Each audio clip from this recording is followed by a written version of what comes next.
What's right with you? You're growing. That's what's right with you. Because if you're not getting the answers, the old self's fading away, new self's emerging. And sorry to interrupt you. It's just I got excited then when you said that. Because I see growth. I see, fuck, you're up leveling now. So now you got to go back to the drawing board, get the help, get the inputs from the environment. Then you recommence your new process of solitude, your new process of self-reliance, and then you'll get more answers. And then you'll hit a point again, bang. And it's cyclical, right? It's not linear. Life's not linear. It's cyclical. And that's where you are. It's great. It's growth. Love it. That was Stefanos Stefandos, and this is the Shair Podcast.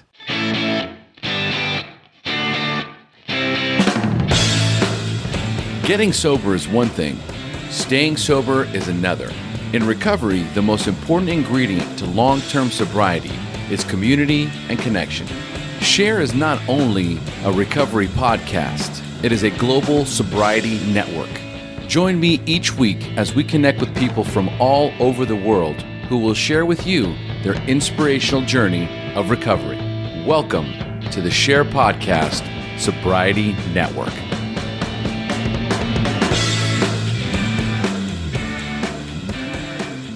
Hey everybody, and welcome to another episode of the Shair Podcast. And today we have Stefanos Stefandos joining us on the show. And this is gotta be one of my favorite episodes. I end up getting a bit emotional myself on this episode because it was a really unexpected surprise. This interview was so interesting, so intense. My good friend Ellie Nash put us together. And if you do a little research on Steph, I feel like I could call him Steph now. But if you look up Stefanos Stefandos, he's a relationship coach, a masculine-feminine educator. But he's done so much work on himself, consciously becoming a man. I really wanted to take this time to probe him about him, not only to better understand him, but to better understand myself throughout this interview. We talk about growing, we talk about transcendence and transformation and the human evolution, what's going on currently, and like our worldview towards the coronavirus. And towards the end of the interview, what I find out is that he's the husband of Christine Hassler, which completely threw me for a loop, but I can totally get it. Two incredibly gifted human beings. Obviously, they would find their way to each other. As a matter of fact, for those who are interested, Steph and Christine currently have a virtual program called Be the Queen, which is a program for women seeking to call in their man. So I'm not sure who's going to get more out of this episode, Steph, myself, or my listeners, because there's just amazing information on this podcast episode. And I steered the boat more towards the male perspective, the male energy, because I feel I needed it. And I got more than I could have ever expected from this episode, and I hope that each and every one of you gets just as much out of it. So let's dive into Steph's episode, but first, a quick message from our sponsors. Hello, everyone. My name is Omar Pinto, the host of the Shair Podcast, and I want to invite you to take advantage of all the resources the Shair Podcast has available to its listeners and to its community. We have our free Facebook group, the Shair Recovery Network, which features free daily online meetings, as well as all the free resources available on the Shair Podcast website. So if you go to www.theshairpodcast.com, remember to spell Shair, S-H-A-I-R, there you will find other podcasts, book resources, blog posts, success stories, as well as the SRC, the Shair Recovery Community. The SRC is a private paid membership community that's only $12 a month. It's a lot more robust. It has daily activities, monthly challenges, more online meetings, support, and accountability. And on the website, you can also schedule a free consultation with me for those of you that are interested in one-on-one coaching. At this time, during the coronavirus, this is a time to go within. This is a time to ask yourself what changes you want to make in your life. What normal do you not want to go back to? It's a time to reflect, embrace, and allow. And in the SRC, the Shair Recovery Community, that you can join on the website, that's the first step towards developing intimate, long-lasting relationships with individuals that are looking to do exactly the same.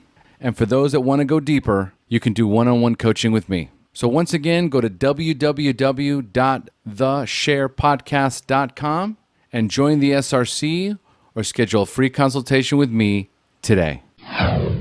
Hey, Stefanos, thanks for joining us. Omar, thank you for having me, brother. I am so excited to have you on the show, my friend. How are you feeling?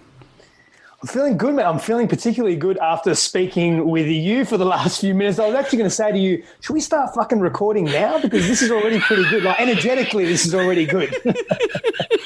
But I thought, no, it's not my show. I've got to pull back the reins here. This man knows what he's doing, especially a mutual friend, Ellie's recommended him. This guy knows. You're on point. Well, I guarantee you that as you were thinking that, that's probably when I said, hey, dude, let's record. Yeah, basically, yeah.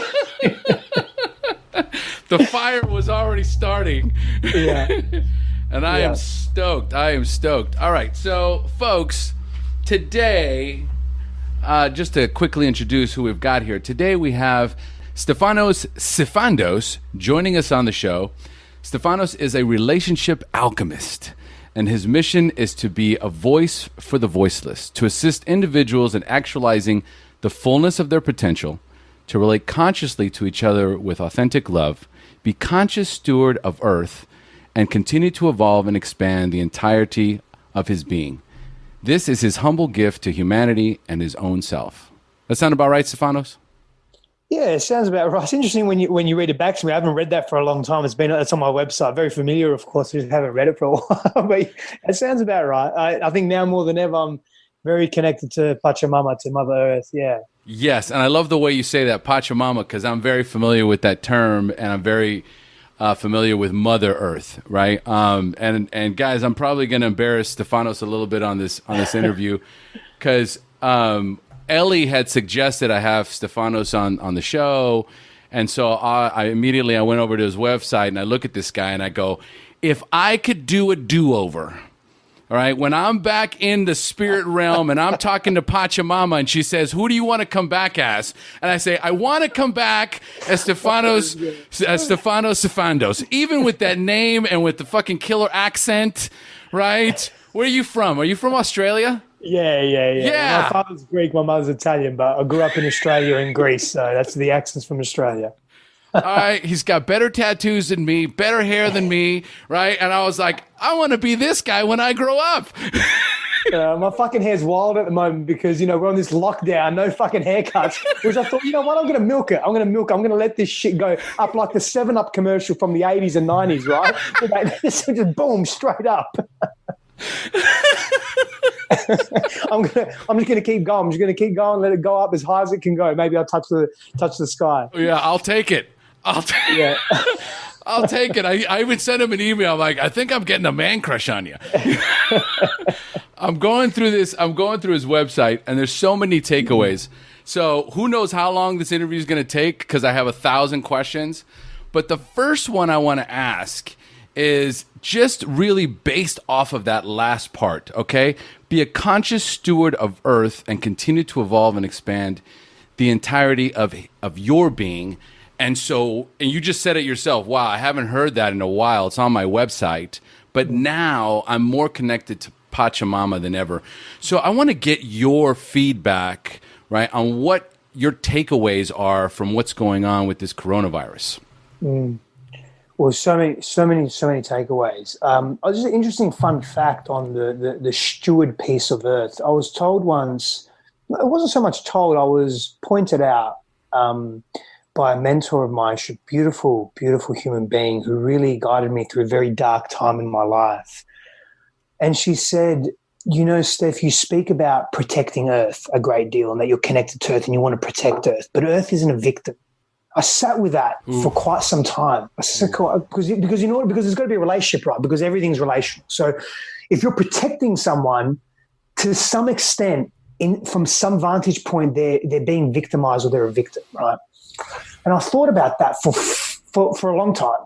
And I thought, that I don't want to protect Earth, although in some respects Earth is being victimized, but it's more than that. I want to be a steward of Earth.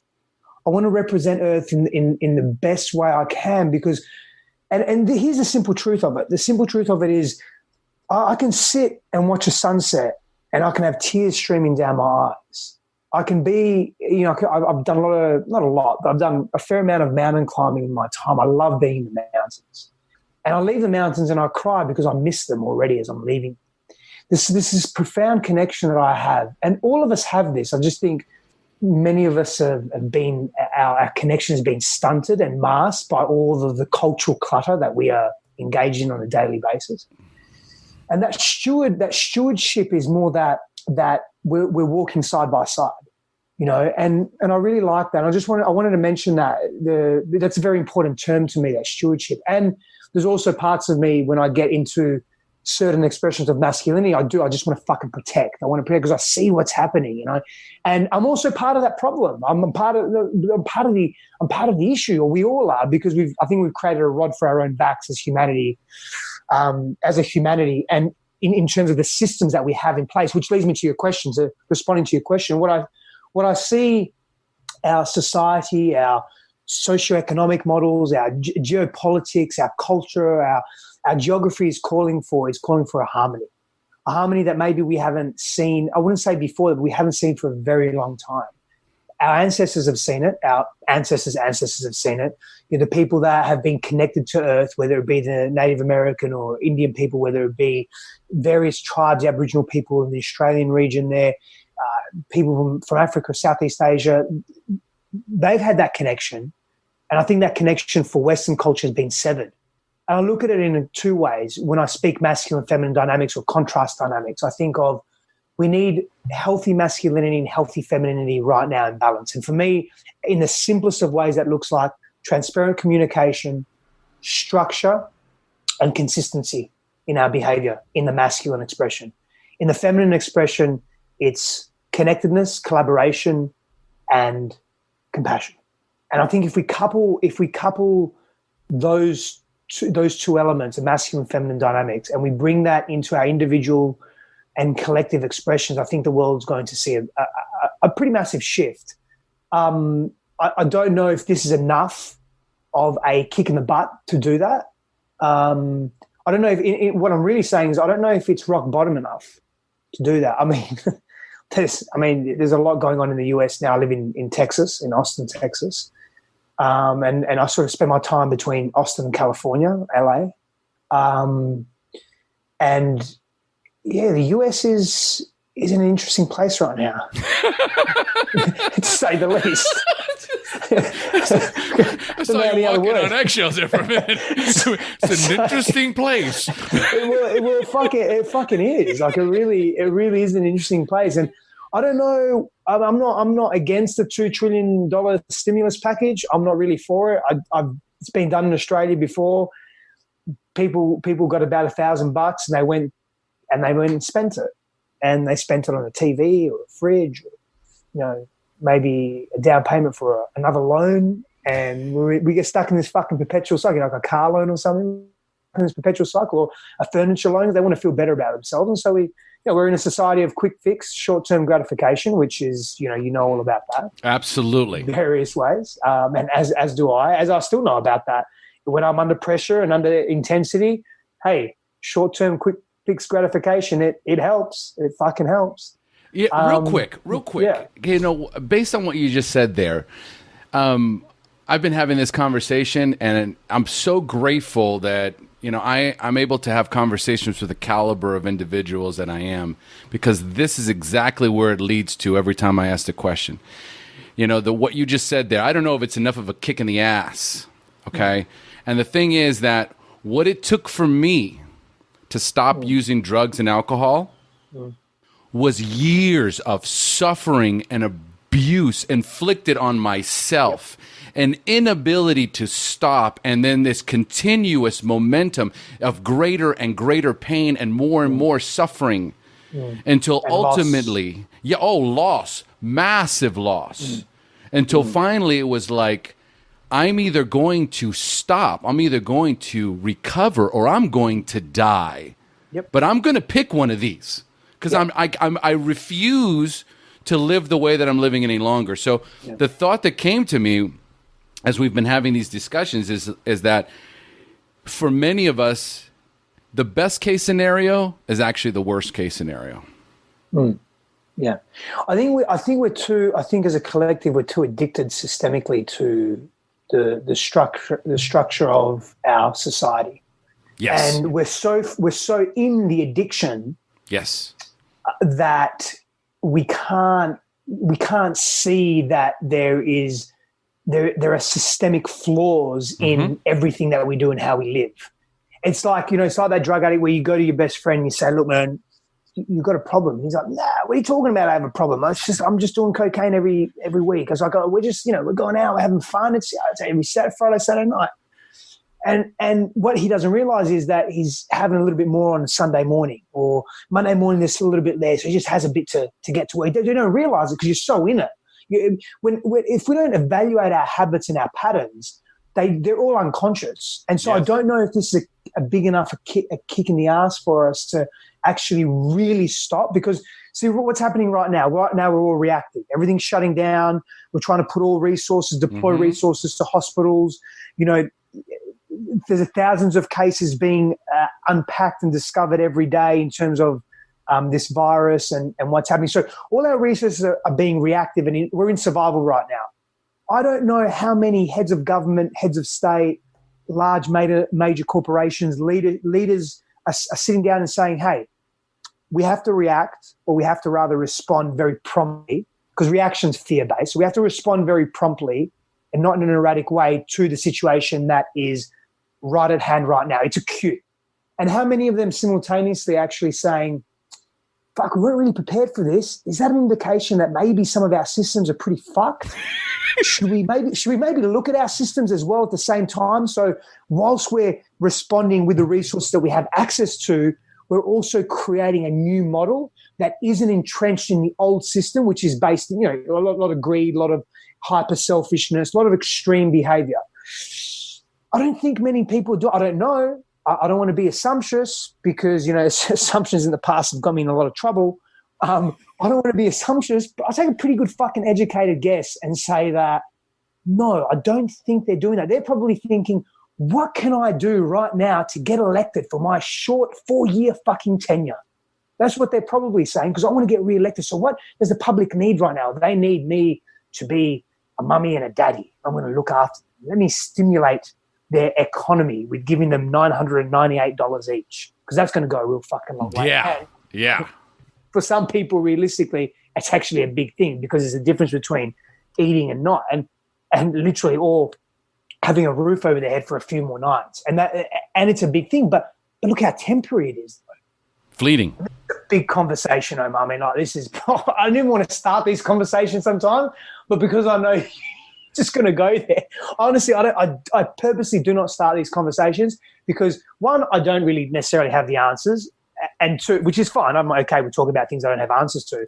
But two, it's such a mind-boggling conversation. And here's the thing. We don't have to go down any deeper into the rabbit hole, okay? Yeah, we don't. Yeah. Here's the most important thing here is, like, the best case scenario is the worst case scenario, because if we come out of this thing too soon, nobody's going to learn shit, okay? Yeah, we're going to go right back to where we have built-in forgetters, okay? It's why any woman would have another child. Because if we didn't have built-in forgetters, there's no way I would do that ever again, whatever that is. Yeah. Okay? Whatever painful suffering I've done, or whatever kind of these flawed systems, this is an opportunity to embrace change. This is an opportunity to stop and somebody get on the news and go, God, did you see that what's happening to the oceans right now? Did you see what's happening to climate? Like, holy cow. Guys, we should probably embrace this, right? No, nobody's going to say that, because they want you to go right back to them being mommy and daddy, us being little children. And there is a reason why it's the 1%. It's not just the 1% of people who have wealth. It's also 1% that are having this conversation that say, hey, maybe we need to look at the systems that are currently broken. The other 99% are going to buy TVs with the $1,000, right? Or beer, or throw a end of the world party. So anyway, that being said, the important point here is that each and every one of these conversations that I've had with one of my guests all lands here, right? So at least I know that with my guests, we're on the same page. Yeah. Ideally, we would start giving Pachamama the respect that she deserves, and more importantly, the self-worth that would tie into our own self-worth, because we're deserving of a beautiful, resourceful planet. Yeah, very well put, my friend. We are very deserving, and that's. I mean, I think you really hit it there. I think I work with a lot of men, women, and couples, and the psychology behind most issues is I'm not enough, I'm not deserving, I'm unworthy. Hence the unhealthy behavior. For the vast majority of the time, unless there's a sincere biophysical or physiological, neurological pathology, even a compounded mental pathology, it can almost always be traced back to I'm not enough, I'm unworthy. Based on the experiences one has had and the interpretation and the beliefs and the models of reality formed around those, generally, again, early childhood developmental experiences. No, absolutely. And that's where we're going to segue right now, because, so much of us and so much of, I'm 49 years old. How old are you? I usually, when people ask me that, I say I'm 73. And I look good at 70. No, I'm 38. I just turned 38 in February. February 28th, turned 38. I think 38 or 37. I'm pretty sure it's 38. I'd like to say that I'm feeling better than ever. I am feeling better than ever. And I'm 38 years old, and I'm wondering at 38 years old, I mean, what have I actually accomplished in my life? You're thinking about that. Are you thinking about that, Omar, at this point in time? What have I accomplished in my life? You know what? The funny thing is that I don't know if I've asked myself what have I accomplished in my life, because it's a whole hell of a lot. I mean, I'm 49 years old, and I battled with addiction like I went through some sort of Vietnam War.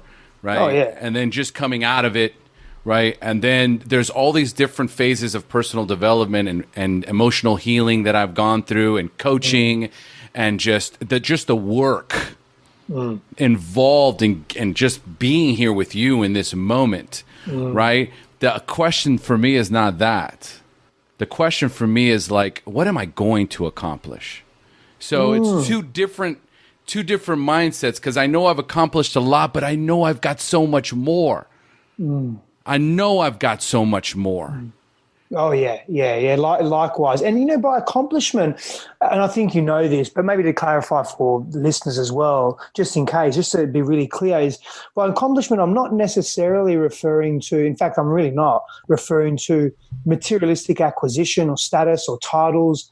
I'm referring to growth and evolution. That's the accomplishment I'm talking about. Like, how have I, and another way to put it maybe is, I often reflect on how have I grown, where have I grown, and where am I, based on where I've been, where am I actually moving towards? Where's my momentum taking me in thought and action and feeling, which is a really interesting thing. And I reflect on my life on a daily basis. Birthdays are a good time to do that, because it links back to, I think, self-worth. Actually, we get to contemplate the day that we came into this particular existence, and that we don't need to be or do anything in order to be worthy of being here.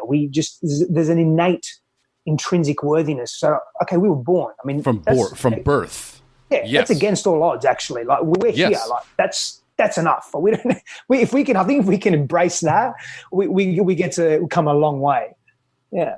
No, and there is that, what is it, 1 trillion to 1 odds that we're... Ridiculous, yeah. Yeah, some ridiculous number, just based on, what are the odds, based on how many, whatever, the sperm count and, and all these different, whatever the case may be. But you're here, the odds of you being here are so astronomically low that each and every person on this planet has a purpose.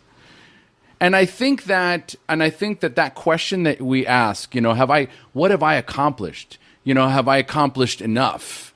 What's left to do? Is there more to do? Where am I going? I think that is, I used to think that was a negative, in the sense of, like, I can't be satisfied. I can't feel accomplished. I can't feel worthy, that kind of a thing. But I've realized now that as human beings, we have this innate drive to move forward. if we just kind of break it down to its simplest form, we're here to experience. So if I'm not constantly thinking what's next, how do I improve? How do I get better? How do I get to the next level? Then we all have this other part of us that's perfectly human, which is lazy and complacent and just is like, is constantly looking for the ticket. Okay, the golden free parachute, ride. The free ride. If I could just win the lottery, and then everything would be, perfect. Like for me, if I just had $10 million, that's it. That's it. That's your greatest aspiration.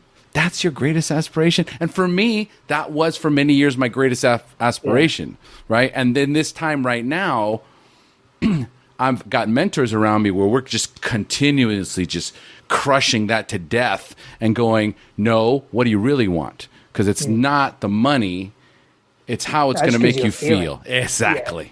So any experiences, from an existential, pragmatic place, we live in this world where we think it has to be one or the other, but why can't we be grateful for where we are and desire more, or wish to explore more, be curious about, okay, what's next? And we can still be grateful. It's not like by default, if we're asking what's next, it means that we're not grateful right now. And that can maybe sound paradoxical, but I think we can play in both those realms. I really do, at least from an existential, pragmatic place.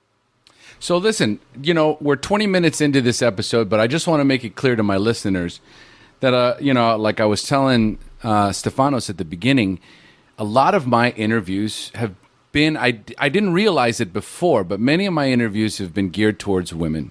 And I have a much larger, not much larger, but it's 60-40, larger audience than women than men, right? And so as I was going through Stefanos' work, I realized that this episode is going to be for men, and this episode is going to be for me. I want to ask him a lot of questions about how he became who he became, right? And so at the beginning here, one of the first quotes that I pulled out of your bio, it wasn't too long ago that I was confronted with the reality that I wasn't who I was portraying myself to be. It was a dark, painful moment the day I was discovered for living a facade, a life of bullshit, a life of pretense and pretense. This imposter syndrome that we all face, right? And so I judge Stefanos, me, from a human perspective, because I look at him and I go, look at this guy. He's beautiful. What's he got to bitch about, right? Because I'm human.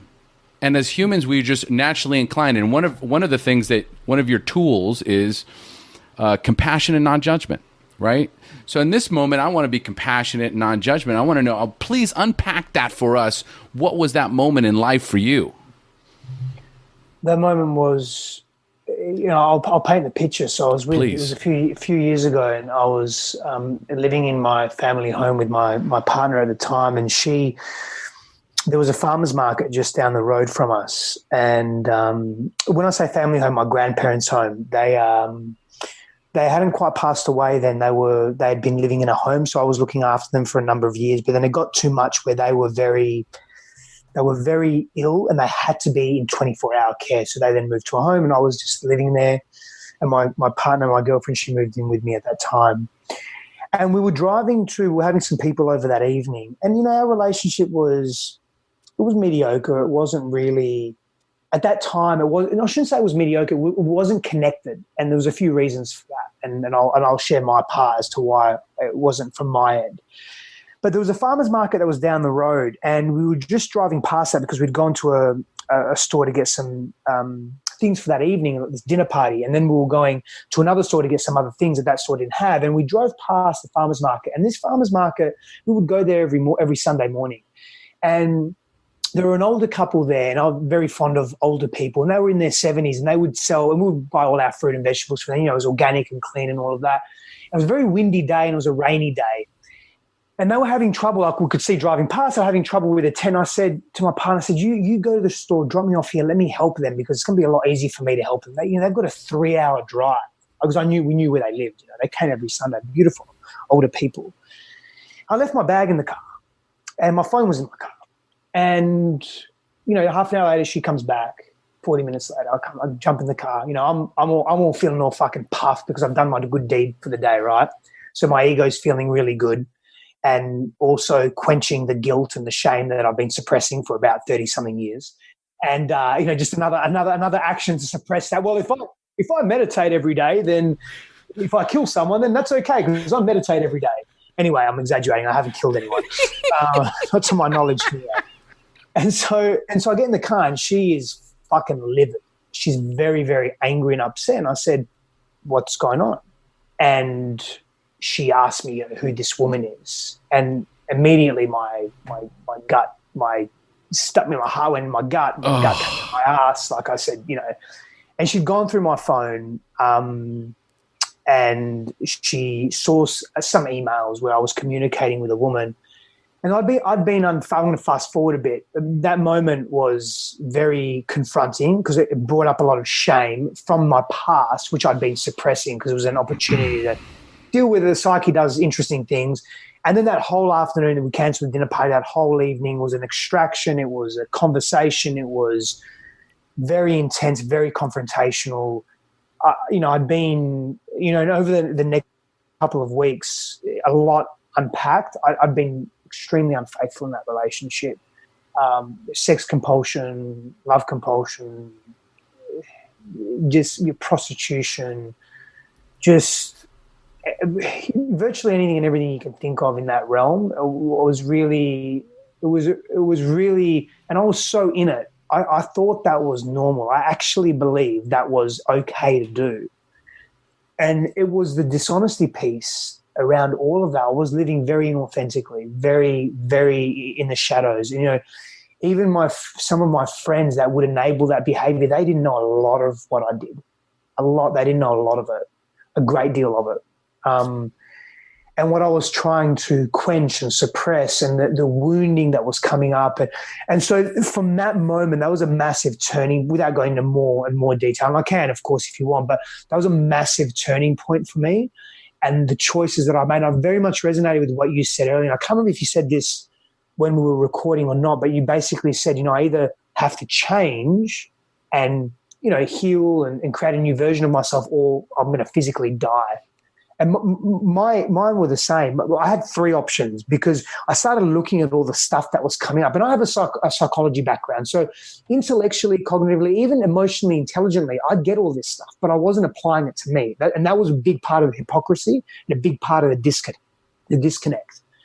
And I started looking at all this and I thought, oh man, this is fucking overwhelming. I'm about to have a coronary here. This is way too intense. I mean, this shit, I went back to childhood trauma and what I experienced there. Memories started coming back. I didn't know what to do. I said to myself, okay, I can't live like this. This shit is just not, my businesses are failing. I'm up and down. 1 month I'm making 50K. The next month I'm making 100K. The next 3 months I'm making negative 20K. Like, it's just what's going on. Like, and I was blaming everyone else. Oh, my partners, the market, economics, not the right time, don't have the right team. I was blaming everything, but I wasn't looking at myself.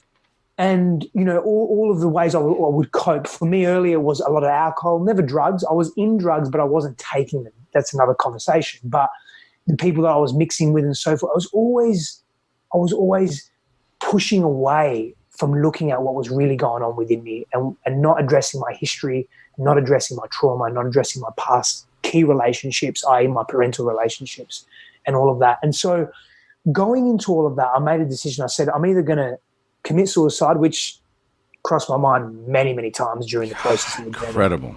Many times. I'm going to end up in a mental asylum because I'm going to go too deep. I'm not going to pull myself out because I don't know. This is uncharted territory. I mean, I've been to some dark places before, but never like what I was going through. Or I'm going to get through this and I'm going to be able to not only have a message for the world, but really live in truth. And I just kept focusing on that, on the latter, every time I would consider ending my life, or every time it got too dark. And every time I thought I couldn't go anymore, I was just going to go a little deep. I'm just going to go a little deep. And I'm not going to lie to you, I was alone by myself, but I had a lot of support. I had to have support. We're relational beings. Like, particularly men like to think that these fucking lone wolf. That's not how we've evolved. No. We actually haven't evolved that way. We've evolved in tribe. At some point, sure, we've been very isolated, and isolation and solitude are two different things. But ultimately, we've evolved in tribe. We've relied on each other. Our self-worth and our value has been derived from what's my contribution to this tribe, to this community, to this small group, of this band of men that spend a lot of time together, extending the perimeter, hunting. The wolf pack. Creating safety. That's right. Yeah, there's this lone wolf mentality didn't work, but that was me. And aspects of that are still me. Like even now, like I deal with stuff and issues and pain. I still deal with it too much on my own, where I probably should reach out a little more. And that's my learning, right? And I own that, and I do my best, and I get called out on that by brothers sometimes. Like, why the fuck haven't you called me? Why haven't you messaged me? Why haven't you contacted me? I know that you're hurting. Why don't you reach out? I'm like, I don't want to bother you, or I'm okay, I'm dealing with it. And I'm not. The reality is I'm not. And it leaks out into my relationship with my wife, or it leaks out into other relationships. And so that turning point was a big turning point for me in my life. So there was this idea that, and so that I don't paraphrase over here, it was, I didn't know what it meant to really be a man. Is that aha moment? Yeah, that's a big part of it, because I started looking at, well, what does masculinity mean? What does it mean to be a man in contemporary times? What does it mean just to be a healthy human being? What does that mean? So I started exploring all of this, man. Like I gave up my businesses. I went into massive debt. I shut out from the world. I spent years in research and solitude and self, and not complete solitude, but a lot of it, and meditation. And I didn't disappear anywhere. I just stayed in my home. There were times when I would disappear and I would go on retreat in the jungle or the mountains or whatever it was, but a lot of it was just retreating within myself and getting acquainted with who I wanted to be in the world, who I really wanted to be for me, not just for others, but for me primarily, because I was living with that 24/7, except for when we go to sleep. It's a deep sleep and we forget about everything, so to speak. So was there ever a time when you said you retreated into the jungle? Okay. Do you have any experience with plant medicine? Yeah, very much so. Yeah. You mind expanding on that a little? Sure. Yeah, sure. I've done various plant medicine ceremonies. Some of the most profound have been with 5-MeO-DMT. And I'm going to speak to that. I'm a big advocate of plant medicine. Big advocate. I use it very seldomly though. Years ago I would use it more so. Why I'm about to say this, because I have had close to equally profound experiences as to 5-MeO-DMT, which is one of the most powerful substances on the planet, through breath work, through an intentional practice of gratitude and being in nature, and the experiences that led up to that. And I mean, I've collapsed duality. I've collapsed reality on 5-MeO-DMT. I've done the same in breath work. Just breath, intention and breath. That's it, and persistence and consistency in that. I'm a qualified breathwork practitioner. But beyond that, only because when I was introduced to it many years ago, I thought, breath, it's going to be good for my health. Man, I went to some transcendental places, and the trauma that I started to release, and I went deep. I went deep into that path, and it's something that it's a big part of my journey today for myself personally, but also with the people that I work with. Breath is an amazing tool and technology in how we utilize breath, which then moves energy around us in our bodies and in our consciousness, our awareness. So what's the practice what are the practices, the breathing practices that you practice? So there's for beginners. A number of different practices. So it's a combination, and I've developed my own over the years, a combination of holotropic, biodynamic, transformational breath, even rebirthing. They're probably the main ones. And then just from learning from different people over the years as well, and continuing to learn, by the way, and understand what's happening in the body physically, because we claim to know a lot, Omar. I think you know this. We claim to know a lot as a humanity. We know fuck all. Like, what do we really know? That is so true. We know what we got this fucking meat suit, and we think we know some shit, right? Until you connect with the spiritual dimensions that are actually out there, and it's massive. And there's only there's yoga, there's breath work, there's plant medicine. That's how you connect with another realm. But this truth you think is truth, it ain't the truth. I mean, I think it was last year or the year before we discovered another organ in the digestive area. They thought it was part of another one, but it's its own organ. It comes with some strange name. Like, we don't. What do we know? What do we really know? And again, not to discount physiology. I'm a big fan of the physical, and in fact, I think it's a vessel for accessing these other aspects of reality or consciousness. What the pineal gland does and how it interacts with this physiology, and how intention and thought and breath and emotion and all of that, comes together to create these experiences. I just think there's more than what meets the physical eye, to life. So real quick, just for our male listeners, right? I know this is male and female, right? So for the breath work, if I were to go into YouTube and go, hey, which one would you recommend I go check out? Just try it out. Honestly, all of those that I mentioned, and I want to caveat something. I wouldn't necessarily do it on your own. Okay. And I mean that. I caution that massively. You need to have a practitioner or a teacher, because this shit is deep. It's like you wouldn't, if you're a beginner in, say, ayahuasca. Ayahuasca is a buzz term, and it's a buzz medicine at the moment, or a buzz sacrament rather than a medicine. You wouldn't necessarily do that on your own. No. Maybe after 50, 100, 200 ceremonies, you may administer yourself in ceremony, because maybe you've been initiated by a shaman and so forth. You can have it on. But this type of breath work is very much the same. It can take you to a very profound, dark, intense place very quickly, and you don't know what to do with it. It can fuck your psyche up. It's like having too much mushrooms or too much LSD, in one hit, or too much ecstasy or whatever it is. It can mess you up, and it can do permanent damage, but it can scar you. So I really suggest that if you're looking at any of these are polytropic, transformational, biodynamic, maybe start with transformational breath. That's beautiful. Seek someone. They have an international register. Seek someone that's a practitioner, a teacher, or someone that can help you, that can guide you, group or individual, whatever suits you. Try whatever you resonate with most. But yeah, definitely look into it. And at another level, at maybe even a low level, just go to Wim Hof. Go to Wim Hof. That's a great start. I recommend Wim Hof all the Wim's time. A boss. Yeah, he's a boss. All the time. What's your experience with ayahuasca? Is there any?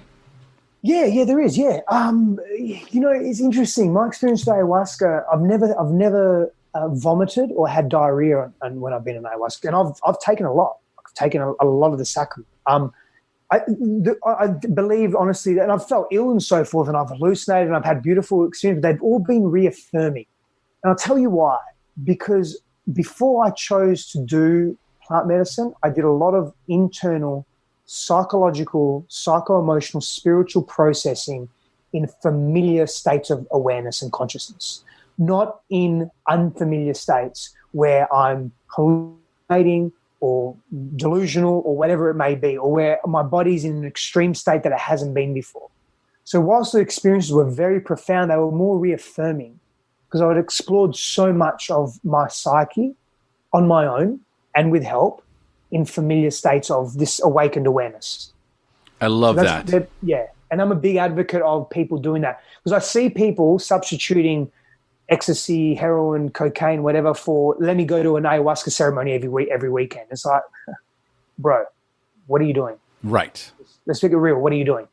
Because all you're doing is substituting one for the other, and you're going really in the deep end when you're probably already neurologically fried. Can your psyche take that? Mm-hmm. I don't know. It's a big thing. I just last week I interviewed an ayahuasquero.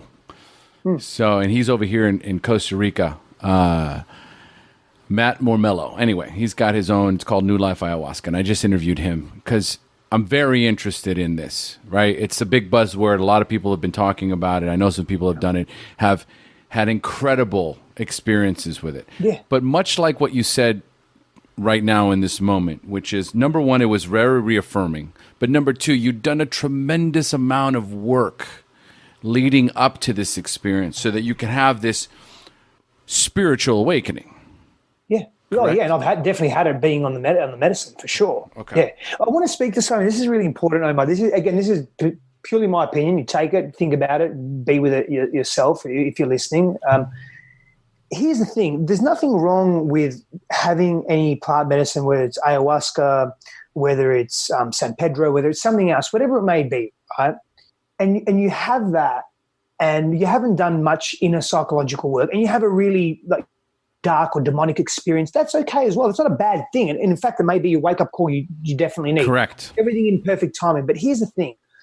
When these plant medicines were either unpacked, discovered, rediscovered, utilized, whatever you have, whatever verbiage you want to put around it, we didn't have 500 years ago, 1,000 years ago, 2,000 years ago, 3,000 years ago. If you speak to Terence McKenna and you look at how we've evolved as a humanity, he believes that plant medicines have played a tremendous role in our evolution, which I actually agree with when you start looking at the different ecological cycles of our Earth and where we've been as a humanity and how we've utilized plant. Anyway, Terence McKenna's passed on now, but he's awesome as a reference point.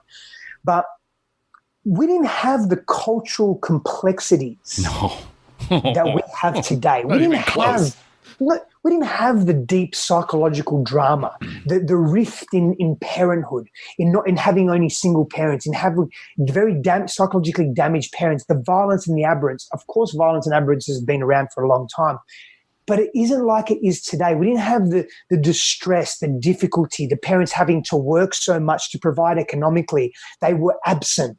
They were abandoning children in different ways, and they were unavailable to children emotionally. We didn't have all that childhood trauma that's accumulated, been suppressed, and then we haven't formed this very strange ego identity.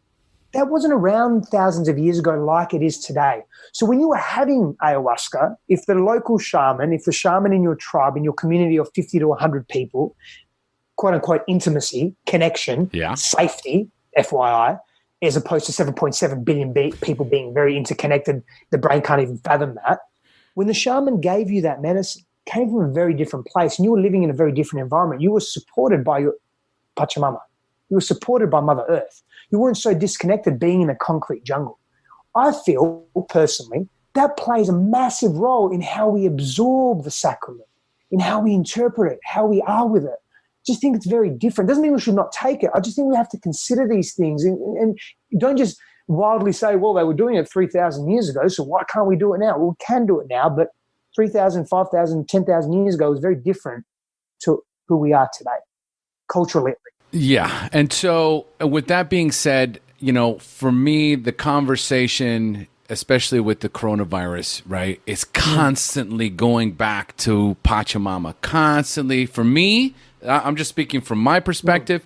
It's constantly, and what is she reminding us? What is she reminding us of? And I saw this video the other day where somebody was talking about how to prepare for the coronavirus. Tons of vitamin C, lots of water, sunlight, exercise. It's like, oh, whoa, like this, what a novel fucking concept. What a novel fucking concept that we have everything at our disposal in this moment. We don't have to go to the drugstore. Okay, you don't have to go to the hospital. You have to drink more orange juice. Okay, you have to get outside and get some sun. You have to breathe. Breathe deep. Remind yourself that you're alive. And then what you talk about is going up to the mountains, leaving and crying because you recognize that when you get there, you're home.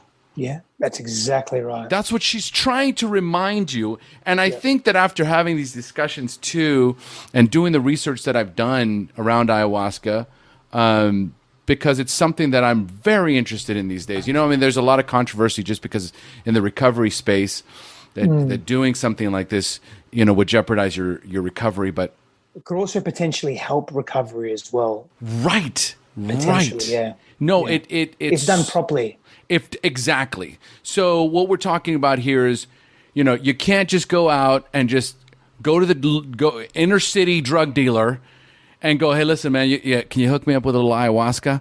Okay, it's ridiculous. Okay, so it's like ceremony. So what does that bring? It's bringing tradition. It's bringing spirituality. It's bringing you connected to Mother Earth. It's also ideally in a nature setting, in the mountains, okay, where there's beauty around you. So environment reminding you the whole time, this is what I'm trying to bring you back to. This is why when people take vacations, they don't go, I'm going to go tour the subways of New York. They say, I'm going to go to the beach. I'm going to go to the mountains. It's always the same thing. Like when we're having these visions of where we want to go on vacation, it's never an inner city fucking whatever. Yeah. It is, I want to reconnect with what I was born into, which is nature and breath and sunshine and freedom and space and nature and beauty. And so I think that's basically what you're saying. Yeah, a big part of what I'm saying. Yeah, absolutely. And again, to reiterate, any plant medicine is a beautiful sacrament and can be a beautiful journey for many. And sometimes, again, you know, I am actually an advocate of the human condition needing to hit rock bottom because of where we are, and maybe plant medicine will do that. I just also know that many people aren't internally prepared for that, and it can do some quote unquote permanent damage. And so we just have to just be mindful, just be attentive, just be not even cautious, just be aware of what we're doing, and let's do it with a little more intent. That's all. Yeah. I love it. I love it. So here's what I want to dive into now, because I want to go back to the daddy issues.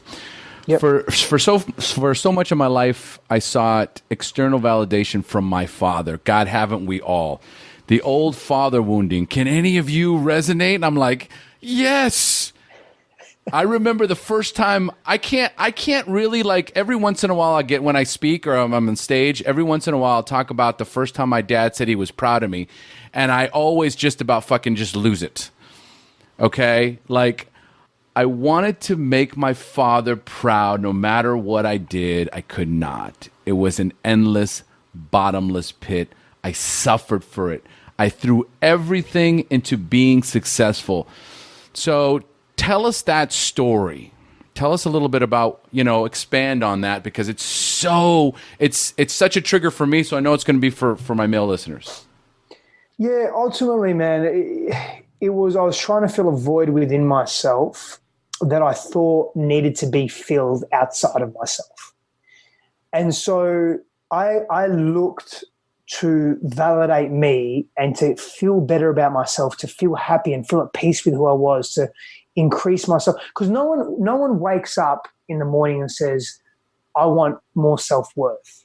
We wake up in the morning, we think, I want to feel more peace, or I want my father to love me, or I want my mother to love me. Like, that's the conversations we're more likely having. But underneath all that, there's something else driving that, right? And so essentially, I felt very abandoned by my father. And it's that, we look to our parents, we deify our parents a great deal as children. And if they don't meet our expectations, i.e. if they are unavailable, or they abandon us, or they reject us, or they humiliate us, or they abuse us, we get very confused internally as children.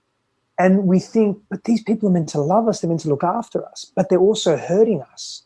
Maybe if I do more, or if I be better, or if I achieve this, because it seems that dad's spending a lot of time working, so maybe if I work hard or I make a lot of money, he'll then love me. And are we consciously thinking that? No. Sometimes, but the answer is no. You're right. No, but it's a drive. It drives us. It drives our behavior and our action. And what happens is the more we do that, the more it becomes the norm, the more it becomes a habit, the more it becomes just us, becomes our patterns. And we constantly do that without even knowing that. And so I was making choices in my life, and boys are extreme. So, I speak about rites of passage. We all have them. We have them constantly during our lives. But some of the biggest rites of passage that set the precedent for the health of who we are in the world, with ourselves and with others, the health of the relationships that we have, is that rite of passage particularly, and there's a couple before this, of course, because there are key developmental years of our childhood, but particularly at puberty, right? Now, females have a more distinct rite of passage, and that is their menstrual cycle. And when they have that rite of passage, very distinct physiologically, that's not to say that boys don't get pubic hair and they don't start growing and their hormone, but it's less distinct. It's like, oh, I'm bleeding, and part of that's part of the process, of course, but that whole process now is actually taking me into adulthood. It means that I can have a baby. It means that I can be different in the world. And boys don't really have that. There's not a massive clear distinction there.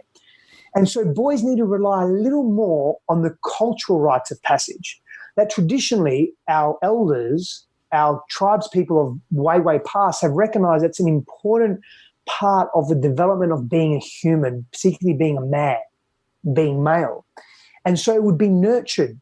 And different tribes would do different things, but when we look at rites of passage, there are elements such as solitude, such as coming back into the tribe, being a new person, being renewed, facing fear, developing courage. There's different things. And some were very gruesome, by the way. Some were very intense, which I don't necessarily know I agree with, like really, really intense. Some of the rites of passage of past, man, like you wouldn't even, what is that? I could tell you some and you would go, oh, like you would shudder if you don't know what they are already. But I don't. Irrespective, yeah. I'm terrified already. Yeah, you should be, because some of them are horrible. That's me layering on. Obviously it had a place, but we need more cultural rights of passage. So when you look at modern society, and you look at divorce rates, and you look at absent fathers, and you look at adults that haven't really grown up yet and haven't been through their own rites of passage and don't know how to emotionally communicate, don't know how to be there for their own children or their families or themselves, particularly men and women, particularly men in a sense, where men feel very isolated because of the external values imposed upon them. We all suffer in different ways. There's still an underlying unconscious cultural value of men need to protect and provide, and if they're not making enough money, they're not good enough. If they're not providing enough, they're not good enough. And we take that into our relationships, and sometimes we project onto those that we love, i.e. our children or our partners. And so when boys don't have that, boys create extreme rites of passage because they want to impress their father or their father figures, whether it's stealing, whether it's graffiti, whether it's violence, whatever it may be, delinquency, or extreme sports, or whatever it is. They push and push and push to try and get that approval, that appraisal. Like, oh, well done, son. I love you. Well done. Do you know how many men come to me, Omar, and say, I've never heard my father say he loves me, and how fucking painful that is for them? So I was actually very lucky that I had my father say that to me. The issue that I had, which fucked me up for a long time, was he beat the fuck out of me at the same time. And I was like, whoa, my nervous system was like completely confused. I don't want to say it's better or worse, but at least I had the blessing of that. And I believe a big part of my healing with my father was able to see that he actually still does love me, because I could see through the facade, through the armor and through the exterior. As an adult later, when I did the work around it, during it, no, I couldn't. But I did crazy shit as a teenager, more of a mid to late teenager as opposed to a young teenager. But I just did silly things, like pushing drugs and being involved with gangsters and stealing and robbery, like just things that just weren't healthy. Now, my question here is, because as I'm following along here, is this behavior approval-seeking behavior, or is it attention-seeking behavior? Both.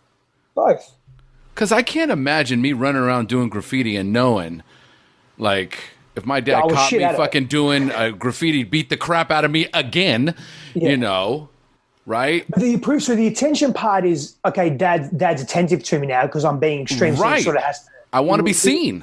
I want to be seen, right? And so even if he's hitting me, at least he's giving me his attention. Yeah. And the approval part is, my son's gutsy. He's got courage. Oh. And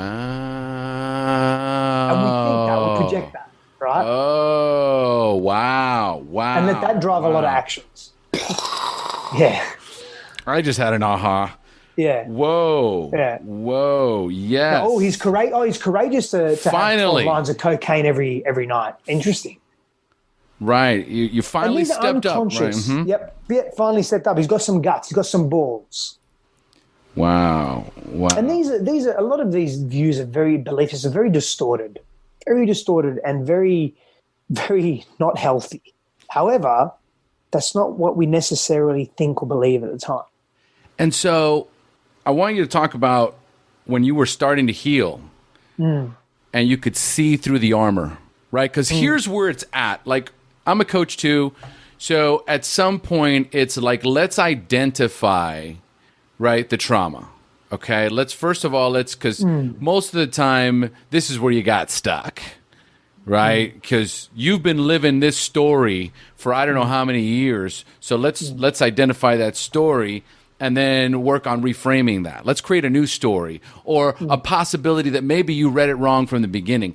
So there was a point where, my dad's been beating the shit out of me, and I'm like, he tells me he loves me, but at the same time, he's beating the crap out of me. So does he love me? Does he hate me? Is he sick? Do I make him sick? What's the deal?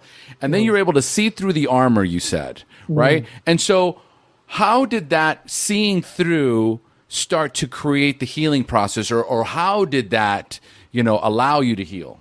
Well, before I could see through the armor, I had to feel.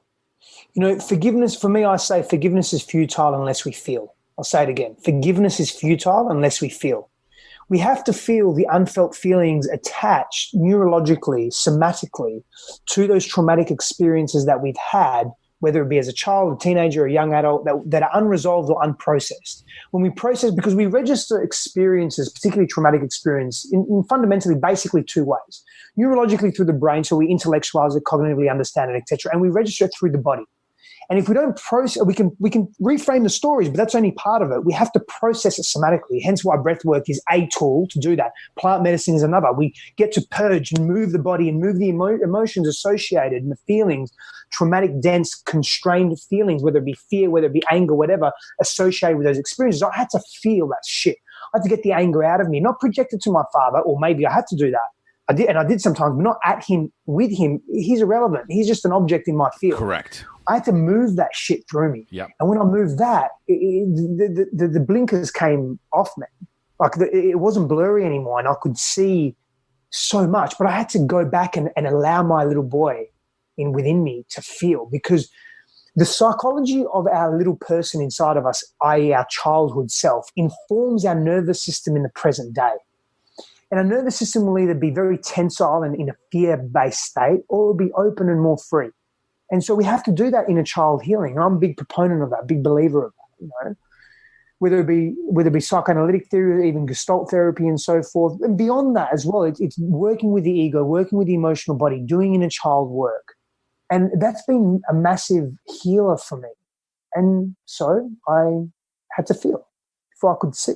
Yeah, expand on that, please. So, this is you, because you said that, once you had this aha moment, this breakdown, right, where it was like, what is going on over here, right? Something has to change. So I bankrupt my business. I go into my cave, right, and I decide I am going to work on me.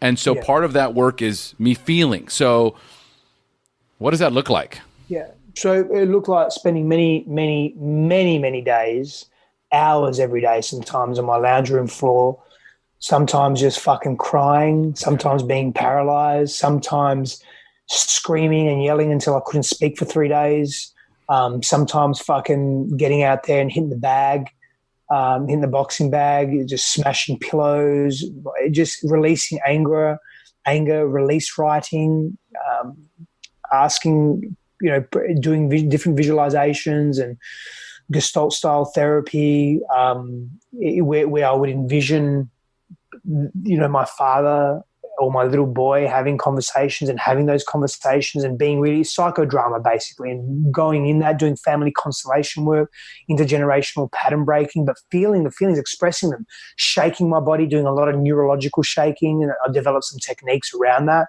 after researching and studying trauma studies even deeper.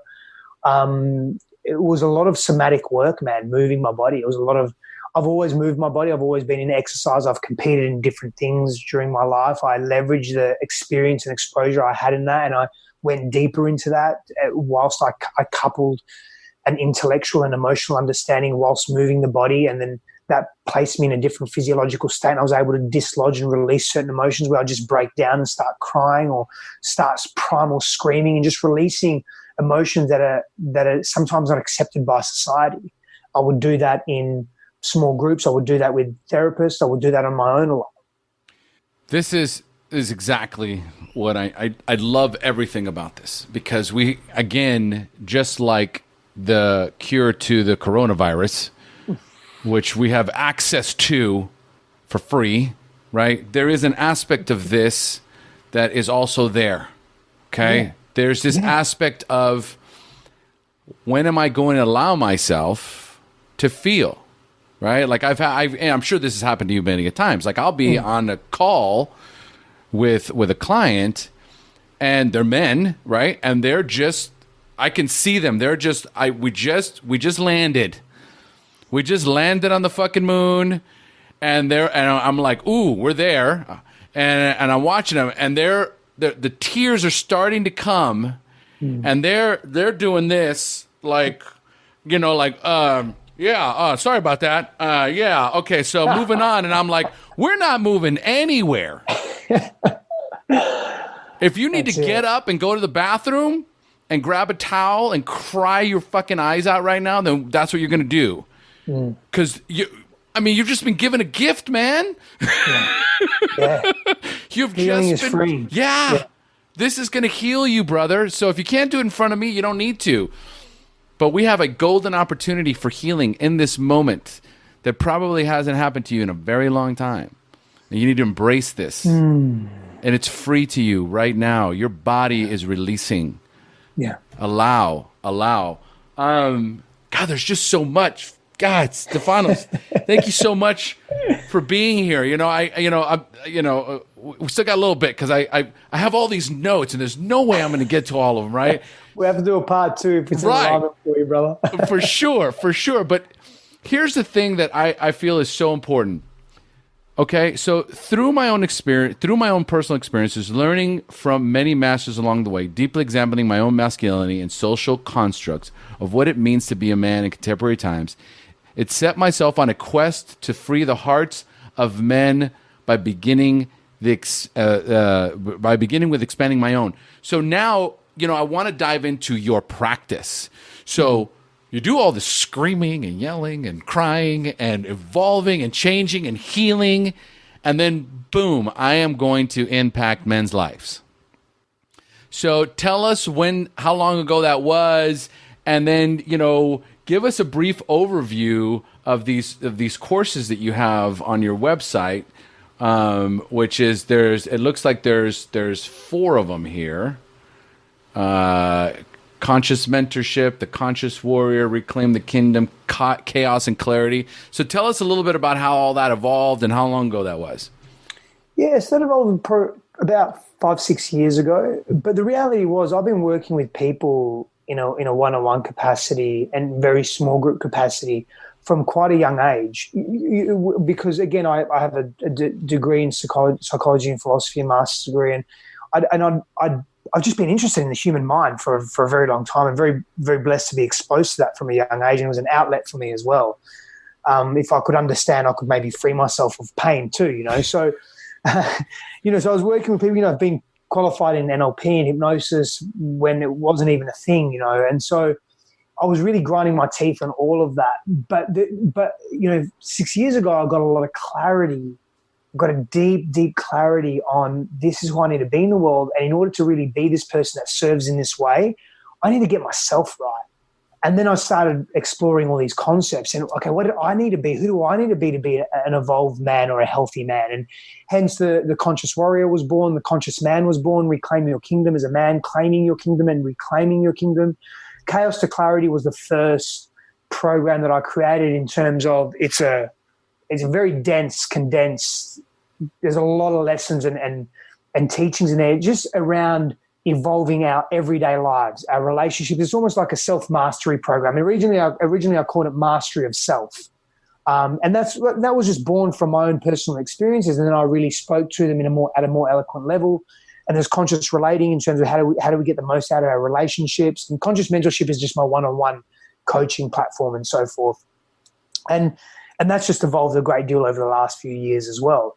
And so all of these really, they were just born out of, yes, study and research and being qualified in this space in various ways, but more so, honestly, my own personal experiences. Yeah.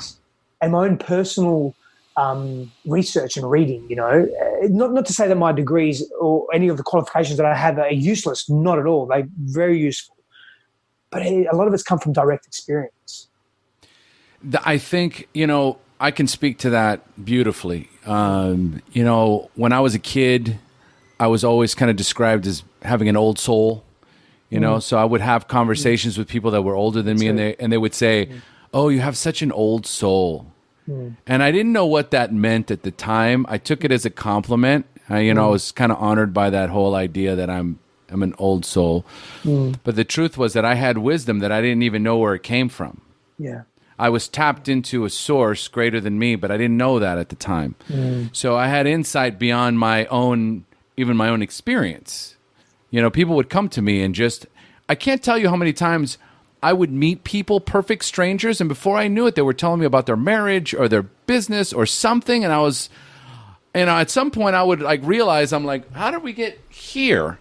This is kind of interesting. And then when I got into recovery and I started getting into sponsorship, which was me being sponsored and then me sponsoring other men, after 10 years of that, right, I finally realized,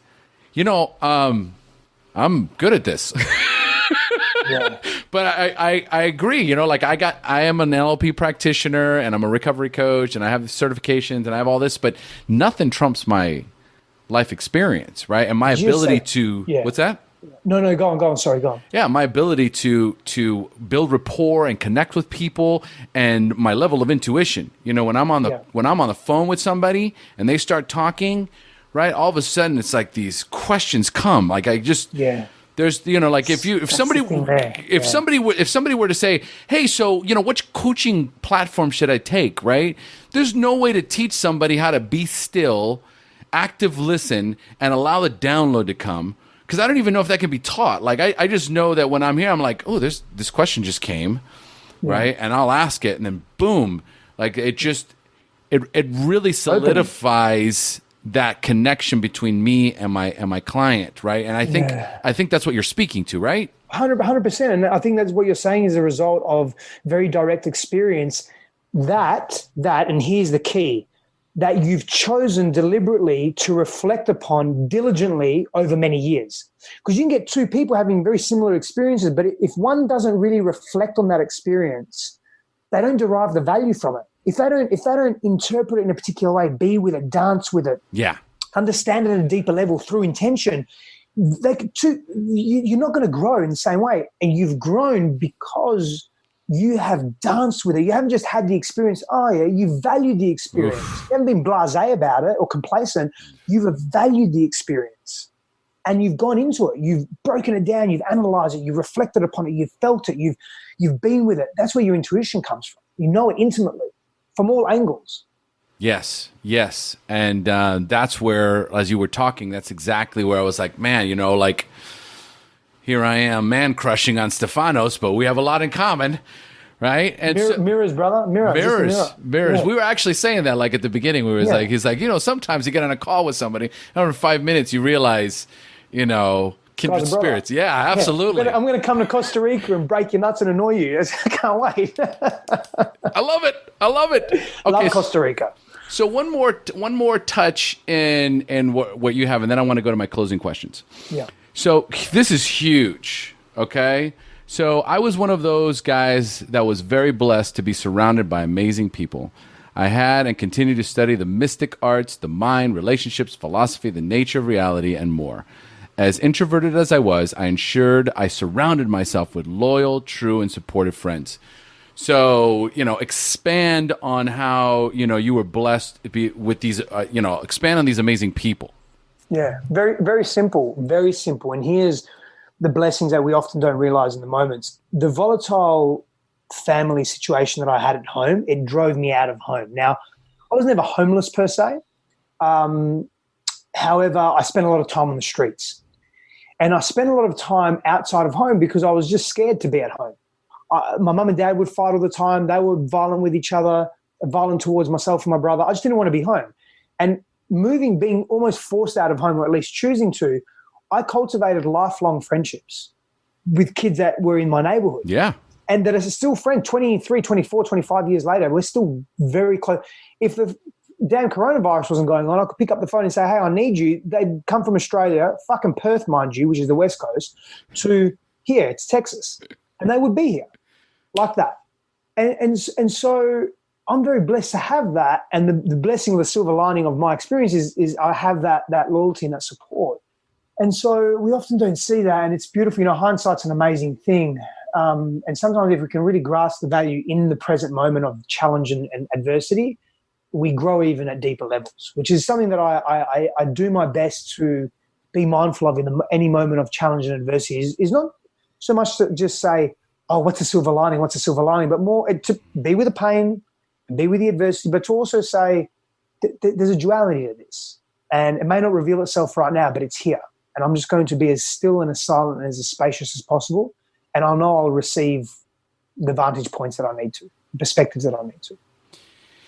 You know, you also mentioned the fact that, you know, you get to these points where you push the envelope on trying to figure things out on your own until you get to a point where at some point you're forced to reach out.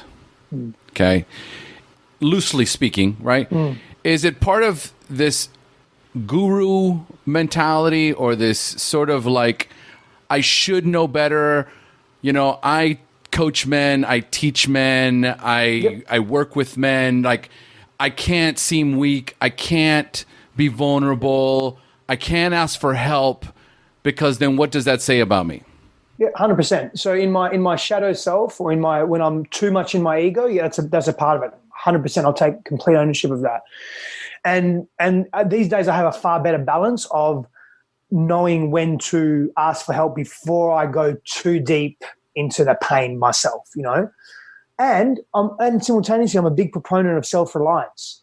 That we go to ourselves first and foremost, particularly for men. That we go to ourselves because of I don't want to say nature, I don't want to use that word, but because of our biophysical makeup, because of our cultural influences, that we go to ourselves first and look within to solve the problem, to be with it, to understand it, to connect to it, to feel it, whatever. And then if it's too much, then go seek counsel, seek wise counsel, your shaman, your spiritual guide, your psychologist, your friends, your group, your tribe, your brothers, or maybe do both simultaneously. That's okay as well. But there has to be an element of self-reliance, because I think that's a virtue in masculinity and men that is underplayed in today's society. So there's a balance point there, and I've been too extreme in the past because I have an extreme personality. Right, yeah. No, I can't relate to that. No, I didn't think you would. No, but there was a key component there that you just mentioned that's very important, which is that, yeah, I recently faulted myself for doing too much of that. Like, that's the first thing I do. I go within, you know, and I've been successful, and actually it feels pretty damn good that you get to a point where you are self-reliant and you can sit quietly and go within and use the tools that you have learned over these years to solve problems. And so I started to judge myself more recently, because I'd gotten to a point where I was doing that, and I was no longer getting the answers, and I'm like, oh my God, what's wrong with me? What's happened? What's right with you? You're growing. That's what's right with you. Because if you're not getting the answers, the old self's fading away, new self's emerging. And sorry to interrupt you. It's just I got excited then when you said that, because I see growth. I see, fuck, you're up leveling now. So now you got to go back to the drawing board, get the help, get the input from the environment. Then you recommence your new process of solitude, your new process of self-reliance, and then you'll get more answers, and then you'll get a point again, bang. And it's cyclical, right? It's not linear. Life's not linear. It's cyclical. And that's where you are. It's great. It's growth. Love it. I knew this episode was for me. I needed that little gem right there, man. It's a continuum. It is absolutely a continuum. So it's like learn, grow, self-reliant, right? Yeah. Get to a point where it's like, oh my God, I'm no longer self-reliant, right? So I need to go back to mama, to Pachamama. I need to reach out to my mentors. And I did that recently. I like an addict, I don't do one. I went to 3 mentors, and I'm like, I need to talk to each one of you on a regular basis. And immediately, like, I was filled again. Yeah, and there it is, man. And it's like when you recognize the value of those experiences, you fortify the wisdom of those experiences, and then bang, you go on. It's like a video game. If you don't recognize that you beat the big bad guy in level 2, if the computer doesn't recognize it, or if you don't, whatever, either or, same, the computer doesn't recognize that you beat the bad guy, guess what? You're not going to level 3. So if you don't recognize that you accomplished that, how can you possibly move to the next growth lesson or the next deep experience? It's not going to happen because you're going to be stuck there on level 2 because you haven't acknowledged you just beat the big bad guy. Simple as that. So good. So good. My new mentor. Fucking reaching out to Stephanos. Hey, dude, what's up? Love it. All right. So let's close up here, right? I want to respect your time, but I could sit here for 6 hours with you, my man. Likewise. All right. So what was, and it could be what was or what is your biggest limiting belief? Because I've never done it, I've never experienced it, I'm not going to be able to experience it. Such a false limiting belief. Wow. I've never even heard that concept because I've never experienced it. And it will never come to me. I'll never be able to experience it. Yeah. So like I've never been there before. Like, use something simple. Like, I've never made $10 million before. How will I ever do that? No, not going to happen. Never done it. So how am I going to do it? Like that level of limiting belief, that level of rigid, fixed mindset. Oh my God. I never even saw that. I'm like, maybe that's what's wrong with me. I've never done that before. So, it's obviously never going to happen. But the reality is I always push through it, but it keeps me stuck for a while. It has kept me stuck for a while. Yeah. All right. So what is it that you believe today? Oh man, I do believe in an infinite potential today. I do embrace, and don't get me wrong, there's definitely sometimes fear and like, oh, do I really believe that? But overall, and I have been all my life. It's just been these competing ideals and beliefs, right? Very optimistic, I can see a way through that. But that's not going to stop me. That's fine. I'm not. You want me to float and levitate? Okay, I find it hard to believe, but I think I can do it. I've read enough stories about it. I'm going to do it. That type of thing, that type of mentality. I think that's just really, and it's all language. It's all of it. It's a big part of it. It's language and belief. Language is vibration. Yeah, it's vibration. I mean, language is sound. Sound is vibration. Vibration is our existence. So I think the word think is really important in that. In that conversation where it's like, I've never done it before. So to say that I can do it, right? I have no reference point. So it's harder for me to believe. But if I say, I think I can do it, then all of a sudden it creates flexibility. Yes. And that's what we need. We need to remove the rigidity and add some flexibility and some flow into it. I love it. 100%. You ever heard in Tony Robbins when he references Cortez burning the boats? Yeah. Okay. So what was that moment in your life where you said, not one more day, not one more hour, not one more minute, I'm not going to tolerate this in my life anymore? Yeah, that was that day where I said to myself, I'm done with prostitution, I'm done with womanizing, I'm done with, beyond that, I'm done with escape mechanisms. Oof. I'm done with escaping in any way, shape or form. I just want to face whatever I'm experiencing, not be judgmental about it, lean into it. I'm done with hiding, basically. Yeah. Dude, I'm done with hiding. Yeah. I love it. So give us an aha moment or your favorite aha moment where you realized you were finally turning things around and you were moving in the right direction. Oh, man, there's been so many, honestly. As much darkness as I've spoken to, there's been so much beauty. I mean, the darkness is beautiful as well.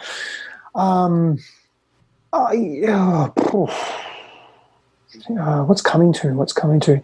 Well, I'll tell you what just came to me then, as we spoke about this at the beginning. I think before we started recording was just my wedding was really beautiful, man, for many reasons. One, obviously, because who I marry, the caliber of this woman, really signifies who I've become as a human being in this world, to be able to track that. And just the beautiful people around us that came to celebrate that moment with us. It was a whole week in Greece, and it was just a really beautiful time. And it was just being in that energy. So many different inputs around that. But the closeness of and the intimacy of the people. My brother was there and his family. It was just a beautiful, my friends, our families were there. It was just a beautiful, beautiful time. And I just thought, I'm just so blessed to have this closeness in my life. People would travel from all over the world to be here for us, and sincerely to be here for us, not out of obligation, with everything going on. It was just it was a deep moment. It's funny, as you were thinking about that aha moment, the thought that came to me, and guys, some of you may know this, some of you don't, but when you get this close to someone, when you get this intimate to someone, you can read their mind. Yeah. And my thought that came to me was, tell me about your wife. Yeah. As you were going with your aha moment, I was thinking, tell me about your wife. Yeah. She's a fucking boss, man. I mean, you can look her up. Christine Hassler. She's an amazing human being. Something's dropped. You obviously know her.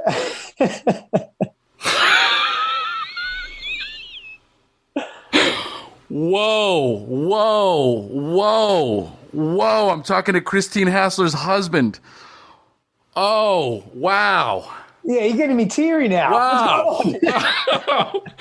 Oh, shit. I can just see the oh, shit. The admiration in your face. I've just got, you're getting me welled up now.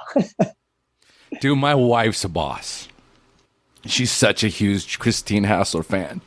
Oh man, we're gonna get her on your show, bro. Dude, you need to be on her show because I don't have a podcast, but if I did, you'd definitely be on it. I'd drag you on it. I'd beg you to be on it. Dude.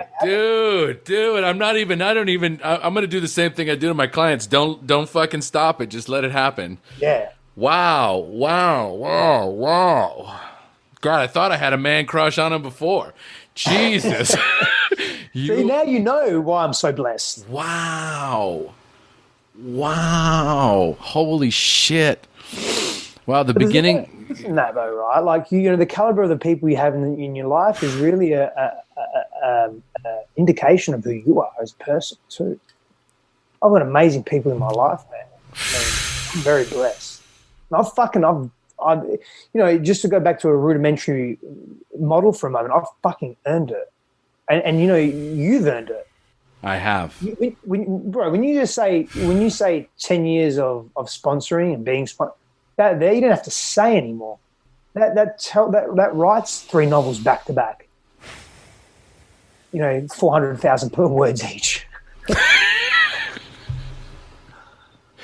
Oh man, I'm still fucking reeling. So yes, okay, yeah, I must have her. I'll do the intro. Yes, I would be an honor. Yeah. An honor. I'll stop whatever I got to do. I'll walk through fucking hot coals to be on her. Now I definitely get an invite to Costa Rica. I can't wait. Fuck. I can't even let you stay in my house. I'm not worthy. Oh shit. This is so cool. Oh my god. All right. I got to reel it in. Okay. I'm good. This is good. This is great. This is so real, man. good. This is raw and real. Wow. This is so raw. It's so the universe real. is so small, man. I'm glad. So big, so expansive, so small. I hadn't recorded the video because I've forgotten to press record on the videos because I normally don't do videos anymore, right? And then at some point I realized that we decided we were going to record it just in case, and like you were talking, I'm like, oh shit, I forgot to press the video recorder. The audio has always been recording, right? But I was like, wow, this is that moment, right? Like, gets taken aback, right? All right. So if our listeners want to reach out to you, because I know that I'm going to have some male listeners that are like, I need to meet this man. What is the best way for them to find you and connect with you? Website, stephanossafandos.com. Any of my social media handles, Instagram, Facebook, LinkedIn, YouTube, Stephanos Safandos. Yeah. Beautiful. I'm going to list all that on the show notes. It'll be on there so you guys can reach out to him, his website and his social media handles 2 more questions, my brother. Yeah. Okay. What is the best advice or suggestion you have ever received? Receive without distortion. So, receive information, a gift, a compliment, insight, wisdom, whatever, without attempting to disseminate it, assimilate it, and then quickly bring it out into the world. Just be with it. Just sit with whatever it is that you are receiving. Big thing for me. Wow. Big thing for most of us. The masculine energy wants to accomplish and complete a great deal. It wants to create into the world because it can't create. It doesn't give birth to a baby per se. It's one of the crux of being a male, right? We contribute to it, of course, and without us per se, it doesn't happen. But it's still different carrying a baby, and so we create in the world socially, culturally, right? And so when we receive things, we want to bring it out into the world. We want to create quickly at rapid rate because it's all about efficiency and effectiveness, and let's get to that finish line as quickly as possible. And so I've been very, very much like that a lot of my life, and I think we slow down a lot, and the quality of what we then give into the world shifts when we just allow it to receive without distortion. So just be with it long enough to receive the purity of whatever it is you're receiving. Wow. And the simplicity of it and what you just said is so difficult. Yeah, massively. Whew. Like it's part of what's been ingrained to us and programmed into us as a culture. Yeah. Right? To not receive. That's why there's only 1%. Yeah. Right? There's the 1%ers. They're the ones that they allow themselves to receive. Yeah. You know, remove judgment from it, but they allow themselves to receive. And so many of us do not have the capacity to just receive without distorting it, without minimizing it, without deflecting it to some degree because I don't feel worthy. Yeah, come back down to that. What is one final piece of wisdom, one parting piece of wisdom you would like to leave with our listeners? I would just say be willing. Just that word willingness, explore it, be with it, dance with it, apply it in your life. Be willing to go to the places that you haven't before, the uncomfortable places within. Be willing to look at fear. Be willing to celebrate who you are. Be willing to get into the uncomfortable conversations that sometimes and most of the time lead to freedom and liberation. Just be willing to do the inner work. Just be willing to just get uncomfortable and just be willing to move into the mystery of life and to the unknown. And just willingness is it's played a big part in my life, and it's played a big part in getting me where I am. And I'm very grateful for where I am and who I am. And willingness has really played that role. Drop the mic. This has been one of the most emotionally intense interviews I've ever done. I want to thank you from the bottom of my heart for being here and sharing with me and with our listeners. Thank you, brother. I appreciate you very much. And I appreciate you, my man. Wow, we have now reached the end of this incredible episode. Thanks for joining us. And as we say here in Costa Rica, pura vida. Pura vida.